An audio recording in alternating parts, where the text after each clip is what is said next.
Hola, en esta ocasión vamos a conversar un poquito de manera resumida acerca de la última parte de la respiración celular, la etapa 3, que tiene dos subetapas, que son la cadena de transporte de electrones y la fosforilación oxidativa. Eh, Esta ruta es una ruta en la cual se realiza lo que se conoce como el acople quimiosmótico, ya que en la primera subetapa se realiza el transporte de protones hacia el espacio intermembrana desde la matriz, mediada por un flujo de electrones desde los intermediarios que fueron producidos tanto en el ciclo de Krebs y otras rutas oxidativas, hasta que finalmente son aceptados por el oxígeno, quien para poder formar moléculas un poco más estables también se combina con hidrógeno y forma agua, ¿ya? Y en la segunda subetapa, los protones que fueron transferidos al espacio intermembrana van a regresar hacia la matriz a través de un complejo proteico llamado la ATPasa o ATP sintasa, que aprovecha esta energía potencial en realizar un trabajo eh, de modificación estructural de la parte enzimática de la ATPasa, que le permite tener la capacidad de poder combinar ADP más fósforo inorgánico, produciendo esta molécula energética. ¿Okay? Los sustratos que utiliza esta ruta combinada son esencialmente coenzimas que transportan electrones, ¿ya? Que han sido producidas tanto en el ciclo de Krebs como en algunas otras regiones. Se puede utilizar NAT desde procesos como la glicólisis o degradación de azúcares, de lípidos, de aminoácidos, entre otras cosas, ¿ya? Eh, y el principal producto que se genera viene a ser el ATP. De hecho, el 90% del ATP de una célula se produce en la mitocondria asociada a este proceso, ¿ya? Eh, ¿En qué tejidos tiene lugar? Pues en todos los que tengan mitocondria, ¿ya? Además, vamos a decir de que la respiración celular es un proceso que realizan muchos bacterias y arcaeas, pero en el caso particular de los eucariotas, todo tejido con mitocondrias tiene esta capacidad, ¿ya? Bueno, el espacio celular, esencialmente, en la membrana interna de la mitocondria, ahí están los complejos, pero utiliza flujos entre la matriz y el espacio intermembrana también. Y su importancia metabólica radica en que, como mencionaba hace un rato, eh, es la ruta que termina la integración de la oxidación de moléculas orgánicas, generando las moléculas energéticas reales que la célula utiliza, el ATP esencialmente, ¿no? En este esquema se pueden mostrar los principales complejos que participan de esta etapa.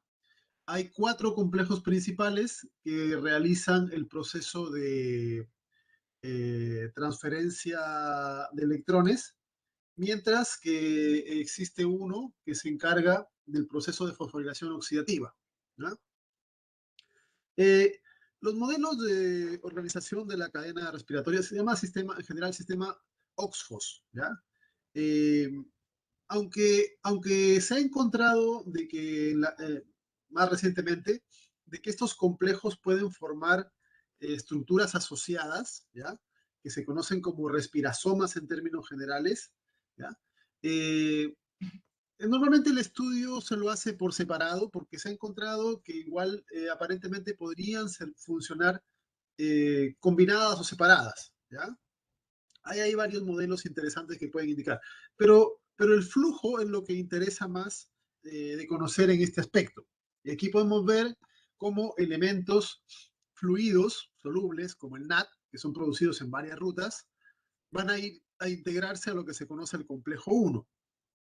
Este realiza una transferencia de electrones a través de sus proteínas componentes y estas van cambiando su configuración y le permite hacer un bombeo de cuatro protones hacia el espacio intermembrana, ¿ya? El flujo continúa asociado a una coenzima, la coenzima Q, quien lleva electrones, también lleva protones en este caso, hacia el citocromo C, ¿ya? Y aquí también se realiza un flujo electrones, tiene citocromos que transportan electrones de a uno, y la fuerza electromotriz permite el paso de protones, también cuatro, hacia el espacio intermembrana, ¿ya? Luego de aquí se hace solamente flujo de electrones a través del citocromo C, del complejo 3 al 4, y el complejo 4 se encarga de movilizar los electrones hasta el oxígeno, ¿ya? El complejo 4, al igual que el complejo 1 y el complejo 3, también usa cuatro protones, con la diferencia de que dos protones tienen que ser usados para ser combinados con el oxígeno y formar agua, y los otros dos son movilizados hacia el espacio intermembrana. ¿Okay? La otra ruta que se puede usar, esa es una de las rutas de cadena de electrones, es la que viene del FAT, siendo que el FAT es una coenzima que no es soluble, que siempre está, que permanece unida a la enzima. Este, por ejemplo, complejo 2, forma parte también directamente del ciclo de Krebs. Tiene una enzima ahí, que es la que realiza el proceso de oxidación reducción del FAT. ¿Ya? Eh, de manera similar al complejo 1, el complejo 2 le pasa los electrones y protones a la coenzima Q, quien hace la misma ruta siguiendo hacia el complejo 3, citocromo C, 4, oxígeno. La diferencia está de que el complejo 2 es un complejo pequeño y la ruta que realiza no alcanza a generar transporte de protones. ¿Ya? Por eso se dice de que el NAT va a producir el mayor flujo protónico que el FAT, en términos generales. ¿Ya? Eh, transportados los protones al espacio intermembrana, la vuelta, el regreso hacia la matriz, eh, se realiza a través del complejo 5, la ATPasa o ATP sintasa, que aprovecha el paso de los protones para realizar un, un ejercicio tipo turbina, ¿ya? En donde las proteínas de la F0 giran y con eso permiten cambios de la configuración de las enzimas que están en la porción F1, ¿ya? Y eso es lo que permite la fusión de fósforo inorgánico con ADP para conseguir la molécula energética, ¿ya? En promedio se estima de que es el paso de cuatro protones el que permite la formación de un ATP, aproximadamente, ¿ya? Eh, no es preciso el valor, pero es lo más cercano que hay, ¿ya? En realidad son tres y un protón que se mueve para hacer la transferencia de ATP y ADP entre el citosol y la mitocondria esencialmente. Los nombres de los diferentes complejos están indicados en esta diapositiva. Se puede ver el complejo 1, que es el complejo más grande de todos, ¿ya? Es el complejo NAT deshidrogenasa. También se le conoce como NAT ubiquinona óxido reductasa, por la función que realiza el proceso. Eh, Tiene alrededor de 45 subunidades más o menos, ¿ya? Muchas de las cuales están codificadas por el genoma nuclear y algunas pocas por el genoma mitocondrial, ¿ya? Y el flujo de electrones que realiza lo hace esencialmente porque tiene proteínas con combinaciones de hierro-azufre. El complejo 2, que es la succinato deshidrogenasa, eh, la enzima que participa directamente en el ciclo de Krebs, ¿ya? No funciona como bomba de protones y vendría a ser el único componente que está directamente asociado a los dos procesos, tanto ciclo de Krebs como las etapas posteriores, ¿ya? Es un complejo pequeño, tiene cuatro subunidades. El complejo 3 tiene alrededor de 11 subunidades, es variable en cada mamífero, pero más o menos, ¿ya? Y realiza el ciclo de la ubiquinona, que es tomar los electrones, protones de la ubiquinona y luego pasar electrones hacia el citocromo C, ¿ya? Una cosa que es interesante es que tanto el complejo 1 como el complejo 3, como movilizan electrones, también se ha encontrado que tienen alguna riesgo de no hacer el proceso correctamente y aquí es donde se forman principalmente los radicales libres que suelen producir las mitocondrias, El complejo 4 es un complejo que tiene 14 subunidades. También algunas son de origen de genes nucleares y otras de genes mitocondriales. Eh, y es la que realiza el proceso de transferencia final hacia el oxígeno. ¿Ya? El complejo 5, que es la ATPasa, o también llamada ATP sintasa, ¿ya? El nombre más completo, tiene dos porciones, una que está integrada en la membrana y una que está orientada hacia la matriz, que son la F0 y la F1, ¿ya? Y funciona como un motor de rotación esencialmente, ¿ya? Una cosa que es interesante indicar es que este complejo enzimático, al igual que otros tipos de enzimas, tiene una función reversible. Quiere decir de que si se mueven protones de la matriz, del espacio intermembrana hacia la matriz, produce ATP. Pero en otros casos puede ser al contrario. Puede gastarse ATP para bombear protones. ¿Ya? Entonces, eh, hay momentos o eventos donde ocurre esto. En algunos casos, por ejemplo, en bacterias, se utiliza ese bombeo de protones para servir como fuente de movimiento de flagelo, entre otras cosas. ¿Ya? En eucariotas no se da ese tipo de movimientos. Una de las cosas interesantes que hay que mencionar con respecto a la cadena de electrones es que es o tiene la conexión con varias rutas, porque es el evento final donde se hace la convergencia de la oxidación tanto de azúcares, de lípidos, como de aminoácidos. ¿Ya? Eh, hemos visto de que, por ejemplo, la degradación de azúcar empieza en el citosol, se transforma en piruvato. Aquí hay una producción de NAD, de NADH, NAD reducido, un paso oxidativo. Luego el piruvato ingresa a la mitocondria y este piruvato es transformado en acetilcoenzima A. En el paso de piruvato a acetilcoenzima A hay una producción de NADH. Como el NADH es soluble, el NADH va al complejo 1. En el ciclo de Krebs hemos visto que también el acetil que va siendo degradado también produce NADH. De hecho, aquí es donde se produce la mayor cantidad de NAD reducido. ¿Ya? Y esos van al complejo 1, todos los NAD. Eh, También en el mismo ciclo de Krebs vemos de que hay una etapa donde se produce FADH directamente en la enzima que sería el complejo 2, que es la enzima que participa en ambos procesos simultáneamente, directamente une la cadena de electrones con el ciclo de Krebs. Y ambos lo pasan a la coenzima Q. ¿Okay? Pero además de estos elementos, nos vamos a encontrar que desde los ácidos grasos también se puede producir acetilcoenzima A. Y en el proceso de generación, en el proceso que se llama beta-oxidación, que se oxidan ácidos grasos, también se produce NADH. Ese NADH, recuerden, todos los NADH son coenzimas solubles. Entonces se mueven y van al complejo 1. Durante el proceso de degradación de los ácidos grasos, vamos a encontrar de que también se produce FAT. ¿Okay?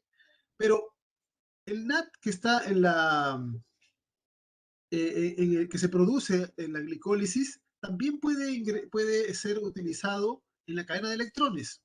Y allí existen dos rutas llamadas lanzaderas. Está la lanzadera de malato aspartato, que permite la transferencia del potencial del NAT en forma de NAT, y eso lo lleva al complejo 1. Y también está la lanzadera de glicerol fosfato, que moviliza el potencial de electrones de un NAT hacia un FAT. Y eso lo hace en otro complejo. ¿Ya? Este complejo tiene su propio FAT. Este complejo de la glicerol fosfato deshidrogenasa sería equivalente como si fuese un complejo 2, porque tiene su propio FAT. Recuerden que los FAT no son solubles. Entonces la proteína tiene su FAT, el FAT se oxida, se reduce y este complejo le moviliza los electrones hacia la coenzima Q. De la degradación de ácidos grasos, en el proceso de beta-oxidación se produce NAT, que va al complejo 1, y se produce FAT. También hay una enzima, que sería en este caso una oxidorreductasa, ¿ya? Asociada a degradación de ácidos grasos, que hace algo equivalente. tienen su propio FAT. Todos los FAT, recuerden, los FAT son coenzimas que no son solubles. Entonces siempre permanecen adheridas a la enzima y se oxidan y se reducen adheridas a la enzima. En cambio, los NAT son solubles. El NAT se pega a la enzima, se oxida o se reduce, depende cómo sea la reacción, y se suelta y viaja a otra enzima. Por eso es que todos los NAT viajan al complejo 1. En cambio, los FAT que se van a producir en las oxidaciones, todos tienen su propia enzima que transfiere directamente el potencial a la coenzima Q. Y aquí podemos ver cómo la coenzima Q destaca por ser un elemento clave de convergencia de diferentes grupos de electrones. Electrones que vienen del NAT, de cualquier NAT, de ciclo de Krebs, de glicólisis, de ácidos grasos. Todos los NAT llegan al complejo 1. Los FAT son producidos cada uno por su enzima correspondiente y también todos van a transferir su potencial a la coenzima Q. La diferencia está que ninguno de las enzimas que están asociadas a FAT transportan protones, lo que sí hace el complejo 1 que asocia a NAT. Y después la ruta se hace común. La coenzima Q que ha recibido protones y electrones los pasa al complejo 3. Este facilita la transferencia de protones y de electrones para continuar con la ruta. ¿Ya? Entonces podemos ver de que aquí se genera hay un elemento de convergencia importante de diferentes rutas de oxidación. Aquí no he colocado las rutas de aminoácidos, pero también pueden integrarse oxidación de aminoácidos al ciclo de Krebs o algunas rutas parecidas a estas. ¿Ya? La regulación del, de la cadena de electrones y en general del último proceso de respiración tiene que ver con justamente los elementos que funcionan como sustratos y productos. ¿Ya? Por ejemplo, el complejo 1 es activado por NADH, por NAD en su estado reducido. El NADH es el sustrato. Entonces, cuando hay una gran cantidad de NADH, se estimula que ese NADH sea procesado rápidamente por la enzima. ¿Ya? ¿Cuándo se genera NADH? Normalmente cuando la célula ha activado ciclo de Krebs, glicólisis, degradación, porque necesita energía. Entonces se estimula que los complejos aumenten su velocidad. Por el contrario, si hay NAD oxidado, el complejo disminuye su velocidad. ¿Ya? De igual forma, la TPasa también es regulada de esa manera, como una regulación feed-forward. ¿Ya? El ADP, que es el sustrato de la TPasa, estimula la actividad. Cuando hay mucho ADP, inherentemente se implica que hay menos ATP. Por lo tanto, se estimula que se aumente la cantidad de ATP porque se está necesitando energía. En cambio, cuando hay mucho ATP, hay que disminuir la velocidad de síntesis porque la célula no necesita más porque ya tiene harto ATP. ¿Ya? Y así se va regulando el proceso. Otra regulación eh, que aún no se sabe, que se sabe que existe, pero no se tiene claro cuáles son el fundamento fisiológico, es la inhibición del complejo 2 por oxalacetato. ¿Ya? Este actúa como un inhibidor competitivo. No se sabe bien si simplemente es por un parecido a la estructura de la molécula. Recuerden que aquí participa el succinato fumarato. Eh, o si tiene algún sentido fisiológico. ¿Ya? Podría ser que tiene que ver con que una forma inactiva ayude a regular la producción de ROS, de elementos de radicales libres, ¿ya? Pero no está claro. De todas maneras, las principales formas de regulación de la cadena de electrones y de la síntesis de ATP tienen que ver con moléculas energéticas. Si la célula determina que necesita más energía, se estimula la síntesis, y si se determina que tiene mucha energía, se hace más lenta la síntesis. ¿Ya? Eh, Se ha encontrado una gran cantidad de moléculas capaces de afectar la, eh, la cadena de electrones y la TPasa en sí. Aquí pueden ver nombradas varias de ellas. ¿Ya? Por ejemplo, el monóxido de carbono. El monóxido de carbono es una molécula que tiene cierta semejanza con el oxígeno. De hecho, cuando uno lo observa que es un inhibidor de la hemoglobina, por ejemplo, por el parecido, ya que se une a fierro. Y en este caso también puede unirse a grupos fierro como los que tienen citocromos, bloqueando la entrada de oxígeno y por lo tanto bloqueando el complejo 4. ¿Ya? Si se bloquea el complejo 4, todos los demás complejos van a bloquearse porque no pueden pasar sustratos hacia el siguiente nivel. ¿Ya? Eh, los agentes cianógenos, como el cianuro, por ejemplo, ¿ya? Que han sido usados en, en, generación de bombas y elementos, vehículos de guerra, etcétera, eh, tienen cianuro. Y el cianuro es una molécula que se une al ion férrico. ¿Ya? Y todo lo que tiene fierro, por lo tanto, también va a ser inhibido por este tipo de moléculas. ¿Ya? Los citocromos y algunas moléculas acá también, o enzimas que tienen fierro, azufre, etc. El amital, estas, aquí por ejemplo, el amital, es un barbitúrico, ¿ya? Bloquea la entrada del NAD. Eh, la intoxicación con algunos de estos elementos es bastante grave, y muchos se han dado casos de muertes por bloqueo de la cadena, porque al disminuir la síntesis de ATP, las células empiezan a morirse de manera notable. Una molécula interesante es la rotenona, ¿ya? La rotenona se obtiene de plantas, ¿ya? Que, que la usan los indios del Amazonas como un veneno y genera interferencia en la unión del NAD al complejo 1 también. ¿Ya? Eh, la antimicina es un antibiótico que es producido por hongos, ¿ya? Eh, y se ha utilizado como veneno también, inhibiendo el transporte de electrones del complejo 3. ¿Ya? Eh, las acidas son elementos que afectan a las cadenas de manera similar a lo que lo hace el cianuro, ¿ya? Eh, se usan como preservantes químicos en algunos casos, pero pueden generar intoxicaciones. Eh, la oligomicina o la diciclohexilcarbonidimida, que es el DSCD, son elementos que bloquean la tepeasa, ¿ya? La oligomicina es un antibiótico, por ejemplo, producido también por el hongo Streptomyces, ¿ya?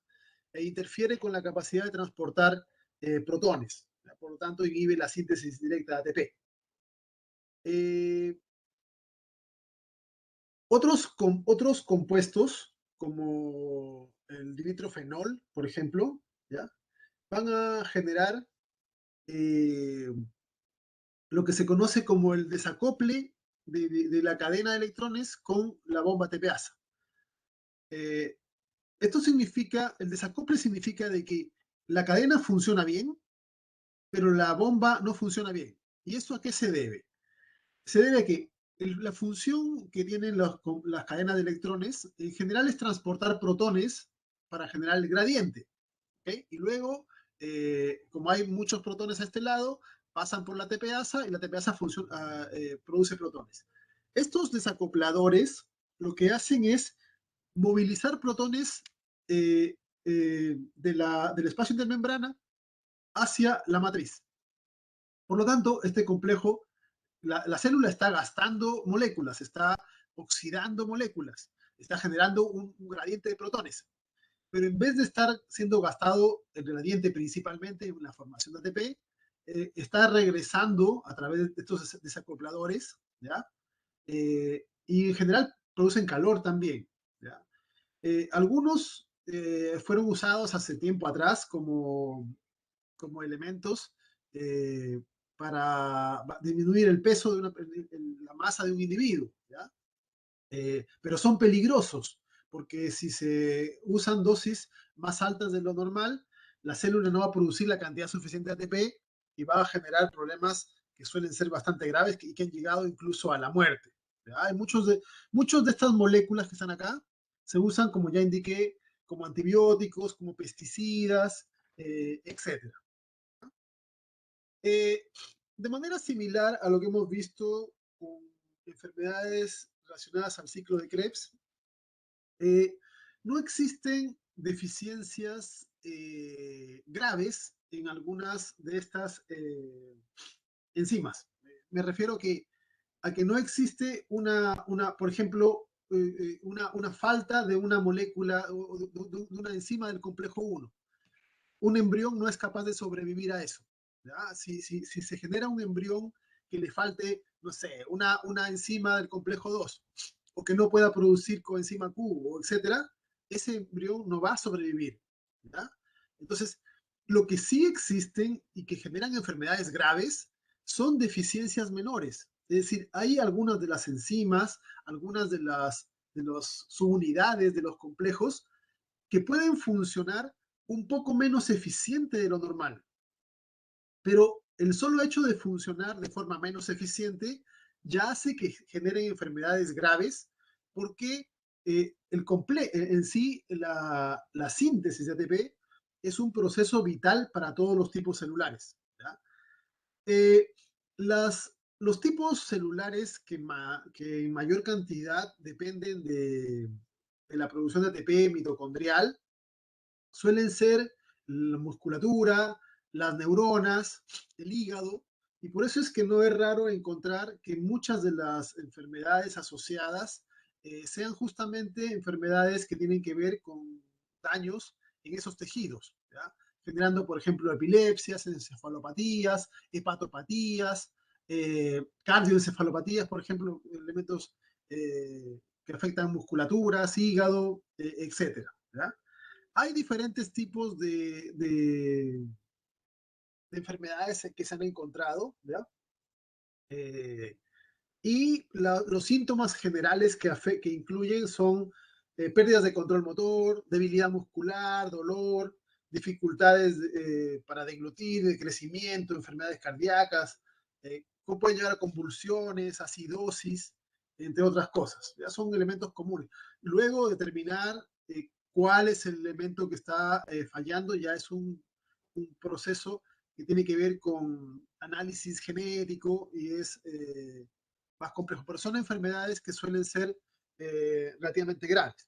Hay que considerar también de que de las proteínas que funcionan en la mitocondria, hay proteínas que tienen sus genes en el núcleo celular, en el genoma nuclear, y otras que tienen en el genoma mitocondrial. Entonces también eso es importante de conocer para determinar la herencia, ¿ya? Porque recuerden de que la herencia de mitocondrial es solamente de origen materno, la otra paterno, y por lo tanto, cuando uno hace diagnóstico y hace consejería, es importante conocer específicamente cuáles son los elementos implicados para determinar los riesgos en la descendencia y entre otras cosas. ¿Okay?